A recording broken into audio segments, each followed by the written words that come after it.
Hello, everybody. Hope you guys are doing well.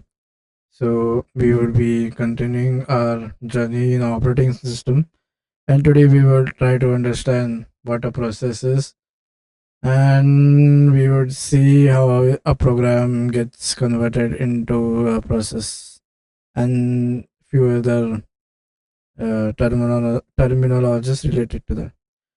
Now, the process. Now, in this chapter, we discuss one of the most fundamental abstraction that the OS provides to users is the process. The definition of a process informally is quite simple. It is running a program. The program itself is a lifeless thing. It just sits there on the disk, a bunch of instructions and maybe some static data waiting to spring into action. It is the operating system that takes these bytes and gets them running, transforming the program into something useful. Now, it turns out that one often wants to run more than one program at once. For example, consider a desktop or laptop, right? You might run a browser, a game, a musical player, and so forth. The fact typically system may be seemingly running tens or hundreds of thousands of processes at a time. Doing so makes this system easy to use as one never needs to be concerned whether the CPU is available. One simply runs the program. Now what is our problem here? So we are trying to understand how to provide the illusion of many CPUs. Although there are only a physical CPUs available, how can the OS provide illusions of nearly endless supply of such CPUs? Now, OS creates this illusion by virtualizing the CPU by running one process, then stopping it, and running, and so forth. The OS can promote the illusion of many virtual CPUs exist, but in fact, there is only one physical CPU. The basic technique is called as time sharing. The CPU allows us to run many concurrent processes as they will the potential cautious performance, so each will run more slowly if the CPU is shared. To implement virtualization CPU and to implement it well, the OS will need both some low level machinery and some high level intelligence. We can call the low level machinery mechanisms. Mechanisms and low level protocols are methods of protocols that implement a neat piece of functionality. For example, we learn how to implement a context switch. Now, this gives you the ability to stop running one program and start running the other in the given CPUs. Time sharing is employed on modern CPUs. Okay, now, so what we are trying to say is, so you might be having different applications, right, on your computer. So for example, um, so you might be having different applications, right? This is application one, your application one. Then this is application two. So this is okay. Let's make it large, white. This is application one. Then here you may have application three, right? Then you may have another application, say for um,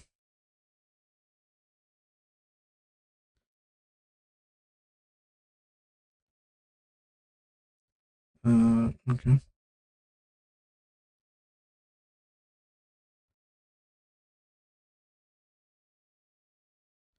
And then you may have another application, say application number five.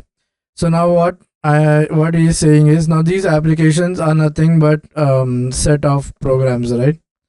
So this can be, for example, this can be a game. This can be a musical program, a musical application such as Windows Media Player. This can be a painting application, for example, Paint. This can be a browser application, you're browsing the web. And this can be a video player, right? So you're playing the video. So now what happens is CPU is only one, right? I mean, you cannot have multiple. The physical CPU is only one. So then, what the OS does is it gives this application a time of CPU um, um, like it what it does is, it allows all of these applications to run on the CPU for a certain amount of time, and after that time is completed, it switches between the applications.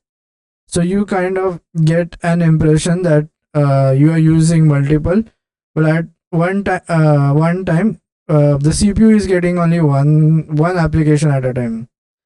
So this process is something is called as time sharing.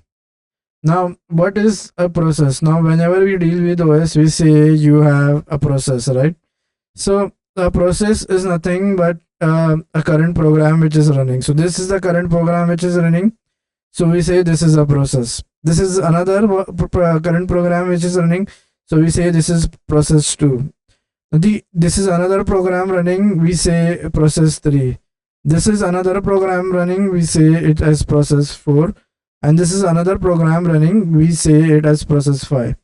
So so basically, in simple terms, a process is nothing but a currently running program. So if you want to define it, a currently running program is what we what we call as CPU, or the central is what we call as a process. Now so we don't send up we say it a program. We don't say it a program because this program involves a lot of things, right? Together in entirety, if you see, there might be some memory, it might be sharing, a reference to what was previously accessed needs to be stored, and what has been updated that need to be updated if there is any garbage collection. So together, if you say, we call it together, a set of instructions in a program is said to be a process. Okay, now the abstraction provided by the OS of running program is something we call a process. Now we said that a process is simply a running program at any instant of time. Now we can summarize the process by taking an inventory of different pieces of system it accesses or affects during the course of its execution. Now to understand what constitutes a process, we have to understand its machine state, like what all possible operations a program can do. So one obvious component that comprises is the memory, right? The instructions are in the memory. The data that the running program needs sits in the memory as well. Thus the memory that the process can address is called as address space.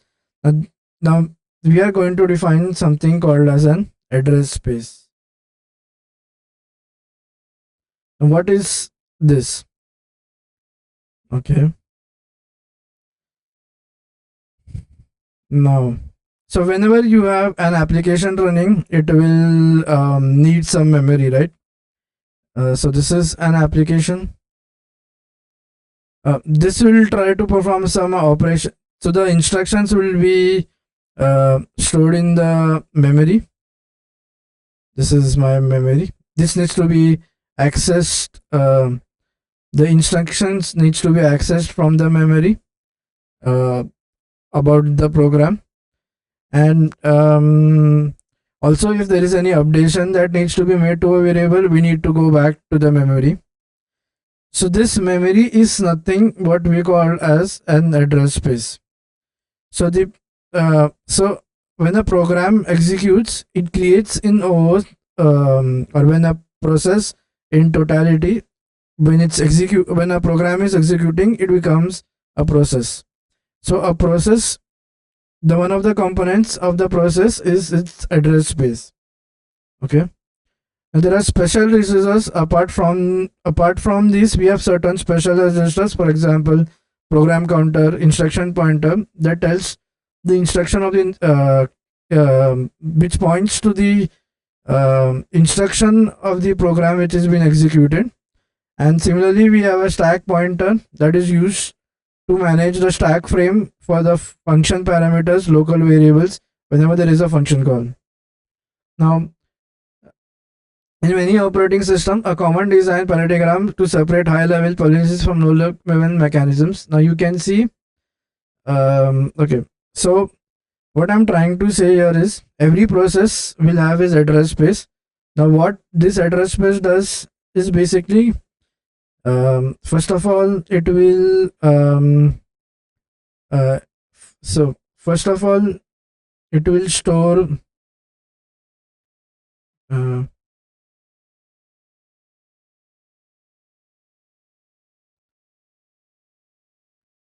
it will store the instructions. Second, if there is any update, uh, if you want to update any variable,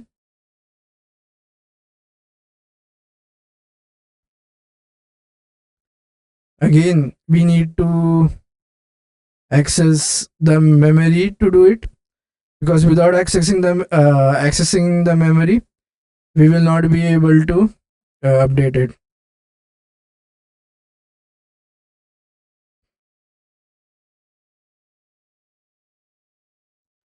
Or in other words, we can say every program has its own or in other words, we say every program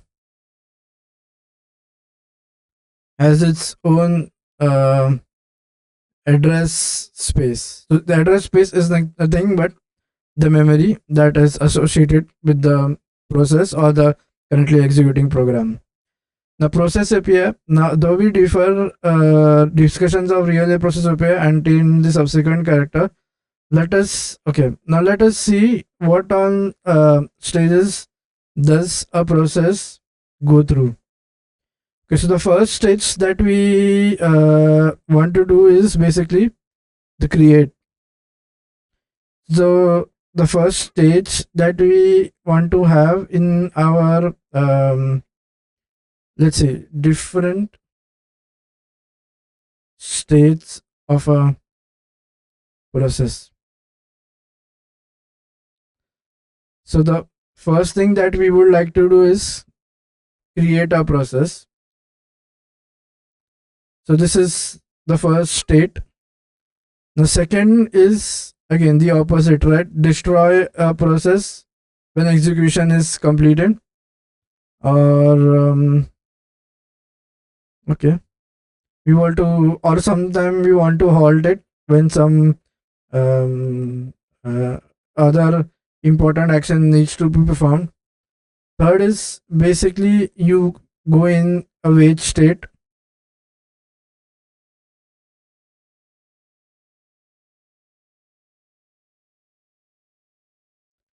So wait state is, for example, um, um, you wait for certain actions. For example, there is a program that needs to read the input and output, right? So what you do is you wait until you have that input, and then you proceed on with the execution. Then you have something called as miscellaneous control. Um,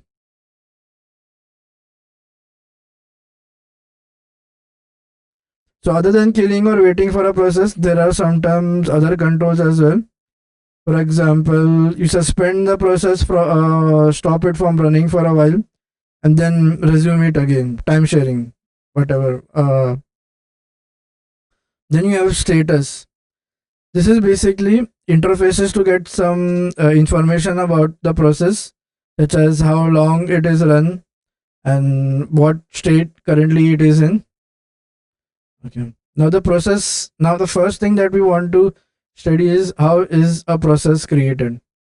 Okay. So the main okay.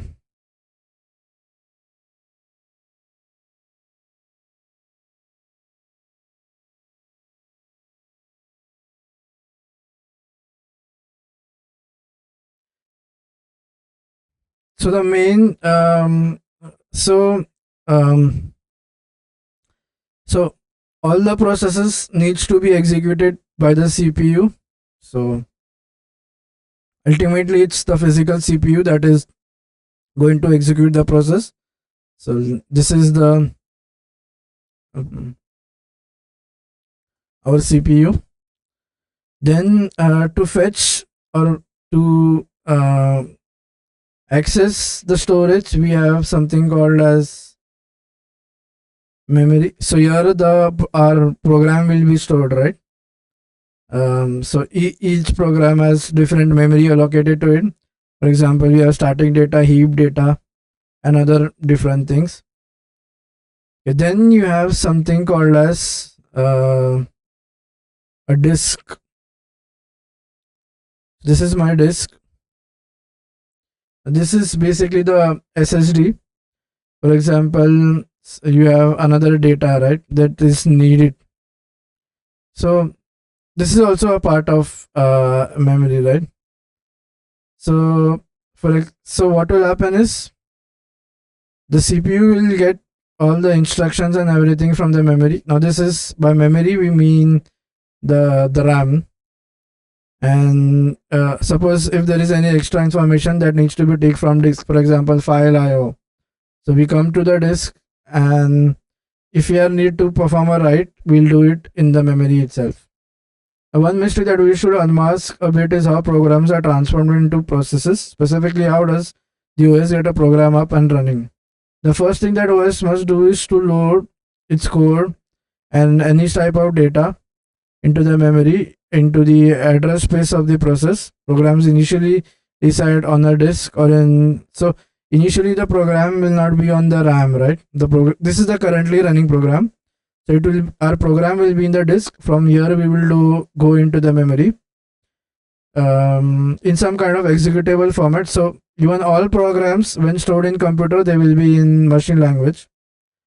Okay. To some executable format. Now in early or simple operating system, the loading process is done eagerly. That is all at once before the running the program. The modern OS will not load the entire program. This is basically something we do lazy loading. Now what is that? Why is it important? We'll see that in paging and swapping. Now once the code and the static data are gone into this RAM, there are few other things that the OS needs to do before running the process. Some memory must be allocated for the program's runtime stack or the stack. As you likely already know, C programs use a stack for local variables, functions. So then now is when you have the memory assignment being made. OS allocates this memory and gives it to the process. The OS will also likely initialize the stack. The stack has to be created, right? Because functions and everything else are stored in the stack. Also, we need an heap, right, for objects to store. The OS will also allot some memory to the program's heap. Now, in C program, heap is used for, so heap in C we store calloc and malloc, and free it by using free or deallocate. The heap is needed for data structures such as linked lists, tables, and other. Okay. Now the heap will be small at first. As system programs, OS may get involved and allocate more and more memory to the process to help satisfy such calls. Now the OS will also do some other initialization tasks, like it will initialize the IO. In Unix system, each process by default has 3 file descriptors for standard input and output. By loading the code and static data into memory, by creating and initializing a stack and doing other work related to IO, the OS has now fully set the stage for a program execution. The last step is to start the program at the entry point, namely the main. By jumping to the main routine through a specialized mechanism that we will discuss in later, the OS transfers the control to the CPU to the newly created process, and thus the program execution begins. Now remember, so all our applications are present in the hard disk, correct? Or the secondary storage. So first, and they will only be executed once they get the CPU time. So before getting the CPU time, a lot of things have to be done, right? It has to be first taken here and put it into the RAM or the random access memory. Now modern OS has certain important capabilities, right? They do not load the entire program, it's loaded lazily. Now in the RAM as well, once we are in the RAM, we need to do some things, right?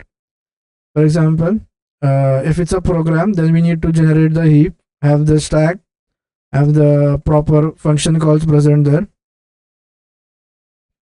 Now once that is done, then OS does not still execute it. It initializes the IOs. For its example, we are using any console log or any other thing, so it will go and initialize the IO.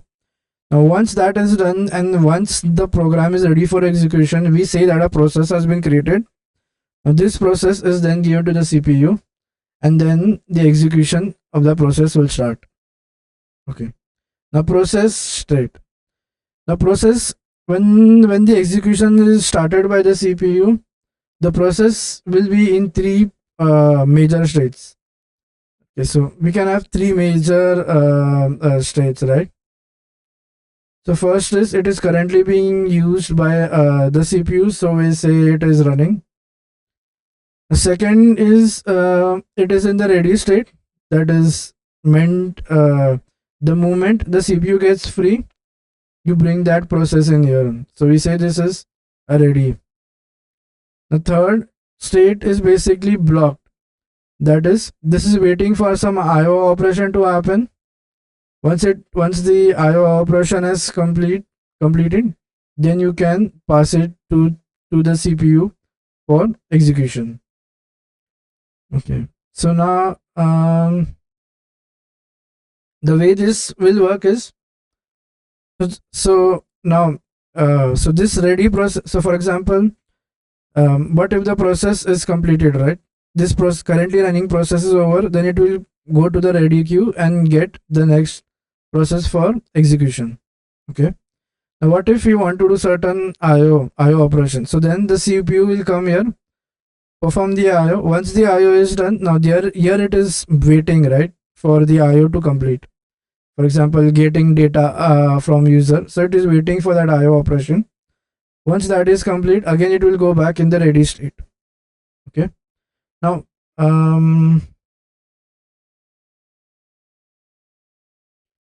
okay, so now once you have a program available, once this is empty, now then CPU then you once the CPU is free, then you take another process from the CPU, push it on to the another process from the ready state and give it to the CPU, and the execution begins.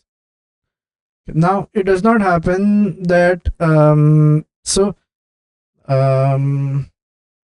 according to our thing, it should happen is running, then wait. So it's running, it's running the process 0, P1 is available. So once it is done, it is taken out from the running state. So suppose there is a process P0 which is initially running here. So I have P0 which is being worked upon. Now this ready queue has a process which is P1. So what it will do is this will complete the execute. This is already running. Once done, it will pop out. Then it will take the next process P1 and make it to the running stage. Now in the meantime, there is another process which is in the wait state, which is waiting for the CPU time to perform the IO. But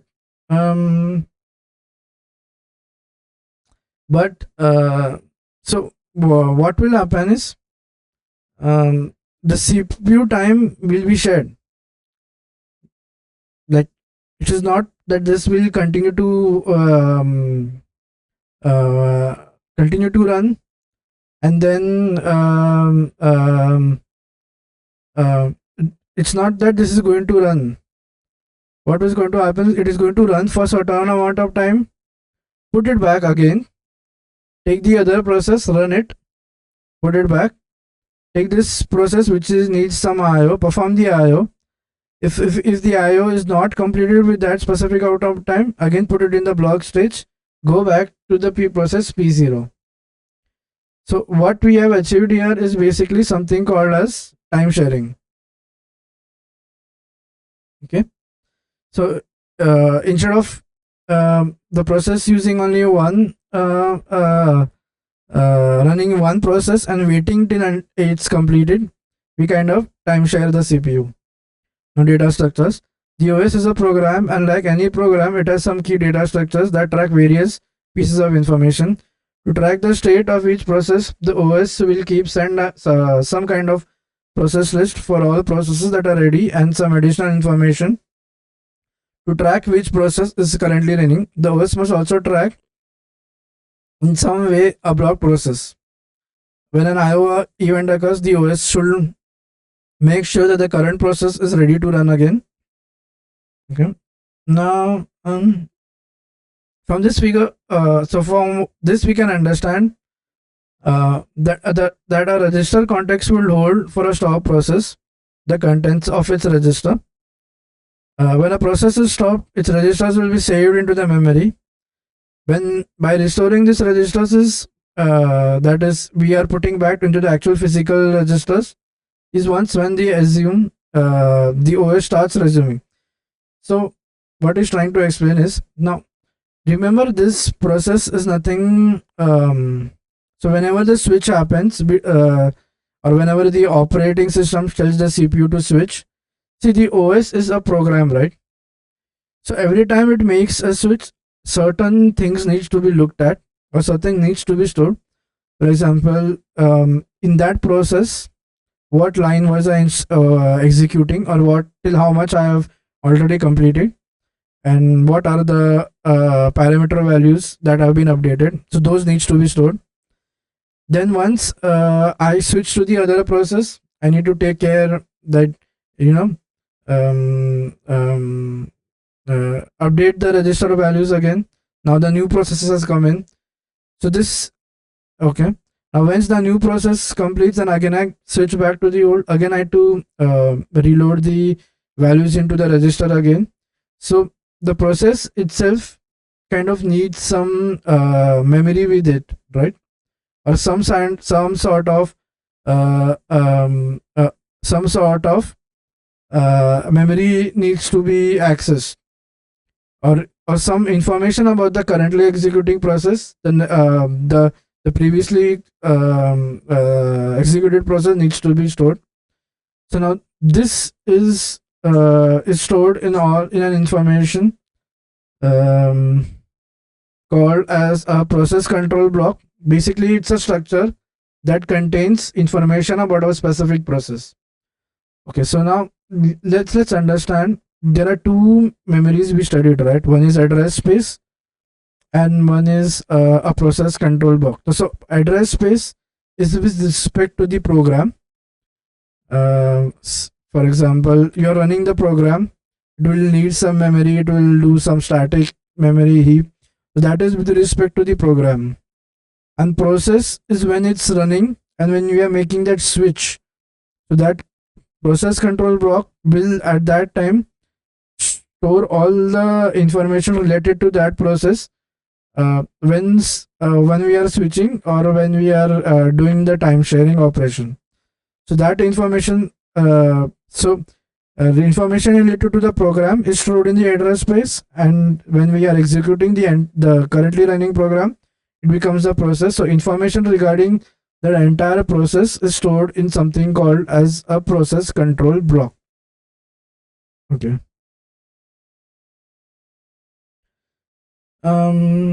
That's all for this lecture. We'll